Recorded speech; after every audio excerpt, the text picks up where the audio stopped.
For God is the King of all the earth. Sing praises with understanding. God reigns over the nations. God sits on his holy throne.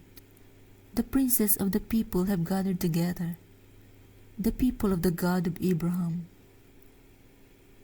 For the children of the earth belong to God. He is greatly exalted. Psalms chapter 47, verse 7 to 9. May God's peace be upon you. I would like to share with you about hamstrings of leadership. The Rhetorical Avenue of Greatness. A Biblical Perspective, Series 1, Season 1, Episode 1, The Dawn of Leadership.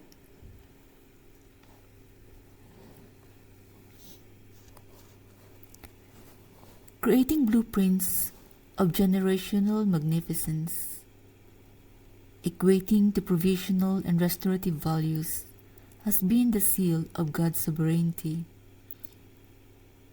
It's the excellent framework of His master plan of creation. His handiworks, tangible as it can be, construed the mastery that cannot be replicated. The movement of His Spirit in darkness breathes life upon many waters. Everything that He has created breathes life in it. None of it displays monotony, but of morphology of its grand structure, being divided into a variety of exquisite definitions beyond comparison. A wreath of honor that symbolizes God's eternity, immortality of the soul, or the grand design of the everlasting life that we have in Christ the Savior. The glimmer of wisdom, the position of the heart to reign in a sweet demeanor, without a link to corruption, impeccably laid in a perennial antiquities as a resemblance of leadership, a competence that leaves the creation in awe. To Him all praise is due. We stand in awe of Him, who let the dawn breaks in a spectrum of light. This act of grandeur reverberates in every string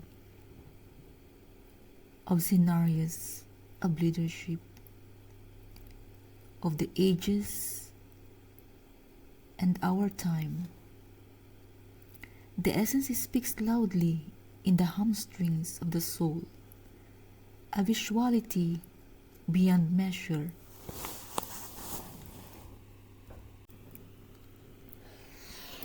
A mastery exhibited in multifunctional assertion of certainty, a trust irrevocable, explicitly portrayed in the glossary of times. The certainty of mastery is where the precipice of change should fall. The unfurling of strength is a thumbnail of greatness being displayed. In its resolution is a choice. The excellence, magnificence, and grand structural designs of God is a breathable framework that gives life to a dream, passions, aspirations in physical plane, yet originated spiritually. An inherent design that emerged spiritually. What has been is the image of what we become if the sequence of greatness overlaid to its inherent nature. Being intertwined and whatever goes in the opposite direction is an absolute failure.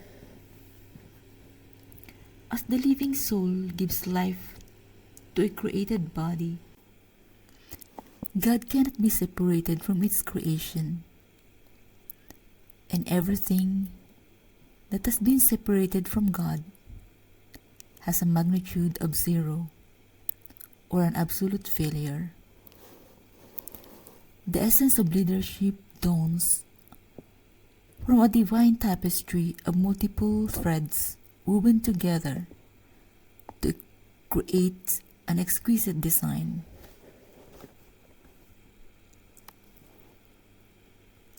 An expertise deep-rooted in God's words, standards, and universality of design. Through wise planning, righteousness, wisdom,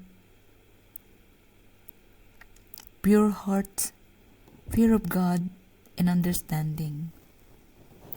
Unless the Lord builds the house, they labor in vain who build it.